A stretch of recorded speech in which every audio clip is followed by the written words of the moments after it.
कालू नाम का एक भालू गांव के बाहर वाले जंगल में रहता था। वह देखने में जितना काला कलूटा था, मन से उससे भी अधिक काला था। ऊपर से मीठी मीठी बातें करता था और मौका मिलते ही उन्हें खा जाता था। छोटे जानवर तो उसकी चिकनी चुपड़ी बातों के जाल में फंसी जाते थे। उसी जंगल में मोटू और छोटू नाम के दो खरगोश भी रहते थे। देखने में वे जितने छोटे थे, अक्ल में उतने ही अधिक बुद्धिमान। उन दोनों में दोस्ती भी खूब थी। दिन भर दोनों मिलकर उछल कूद मचाते और खेलते रहते। बातों ही बातों में कालू भालू का जिक्र आ गया। सच मोटू, इस कालू के बच्चे ने तो छोटे जानवरों का जीना हराम कर दिया है। वह रोज ही किसी न किसी को अपने जाल में फंसा ही लेता है। छोटू की बात सुनकर मोटू बोलने लगा, पर मेरी समझ में यह नहीं आता कि उसे जानते हुए भी हम उसकी बातों में क्यों आ जाते हैं।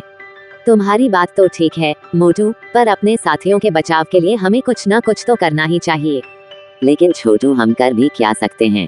हमें उस भालू को ऐसा सबक सिखाना चाहिए कि वो जीवन भर याद करे। छोटू की बात पर मोटू कुछ सोचते हुए बोला, तुम कहते हो तो जरूर कुछ न कुछ करेंगे। इसके बाद दोनों मित्र छलांगे लगाते हुए चले गए। एक पेड़ के नीचे बैठे हुए सुस्ता रहे थे। तभी कालू भालू की आवाज उनके कानों में पड़ी। उस समय छोटू ने सोचा कि यदि वे भागने की कोशिश करें तो शायद कालू भालू उन्हें दबोच लें। इसलिए वह बातें बनाते हुए बोला, अरे कालू दादा, आप यहाँ घूम रहे हो, वहाँ गुफा में विचित्र जीव देखने नहीं गए? विचित्र जीव? कालू ने आश्चर्य से पूछा। और नहीं तो क्या, आज जंगल के कोने वाली गुफा में जाने कहां से एक विचित्र जीव आ गया है। उसका शरीर सांप जैसा लगता है, मुंह शेर जैसा और पूंछ लंगूर जैसी। सभी जानवर उसी को देखने गए हैं। अच्छा, तो मुझे भी वहाँ अवश्य जाना चाहिए।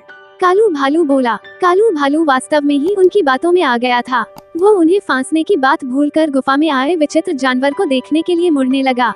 तभी छोटू ने आवाज लगाई, कालू दादा, तुम्हें याद है न कि उस विचित्र जानवर का मुंह शेर जैसा है। उसका मुंह देखकर डर मत जाना। आप ध्यान से गुफा में घुसकर उसे अच्छी तरह से देखना, बड़ा आनंद आएगा। छोटू की बात सुनकर कालू अकड़ते हुए बोला, शेर का मुंह तो क्या, वह असली शेर भी हुआ तो मैं डरने वाला नहीं। इतना कहकर कालू भालू विचित्र जानवर को देखने की उत्सुकता में गुफा की ओर चल पड़ा। उसी समय मोटू और छोटू खरगोश भी दौड़ते हुए दूसरे रास्ते से गुफा के पास पहुंचकर छिप गए। थोड़ी देर बाद कालू भालू गुफा के पास आया और इधर उधर झांककर गुफा के अंदर जाने लगा। सामने ही शेर का मुंह देखकर वह मन ही मन सोचने लगा कि वास्तव में ही वह विचित्र जानवर होगा। बिना किसी झिझक के वह अंदर जाने लगा। कुछ ही क्षणों बाद कालू भालू गिरता पड़ता गुफा से बाहर की ओर दौड़ता आ रहा था। बेचारे के शरीर पर कई जगह गहरे घाव हो गए थे। कहो कालू दादा, देख लिया विचित्र जानवर? छोटू ने पूछा तो मोटू भी बोल पड़ा, अब तक तो तुम बातों में फंसाकर छोटे जानवरों को मारते थे, आज तुम खुद भी बातों के जाल में फंसी गए। कालू भालू की दोनों टांगे इतनी बुरी तरह घायल हो गई थी कि अब वह ठीक से चलने लायक भी नहीं रहा था। असल में जंगल के कोने वाली गुफा में कुछ समय पहले ही एक शेर रहने लगा था। कालू भालू को इसकी जानकारी नहीं थी। उसी का लाभ उठाकर मोटू और छोटू खरगोश ने उसे यह सबक सिखाने की सोची थी। तो दोस्तों, आपको ये कहानी कैसी लगी कमेंट करके जरूर बताना और चैनल को सब्सक्राइब और वीडियो को लाइक करना ना भूलना। धन्यवाद।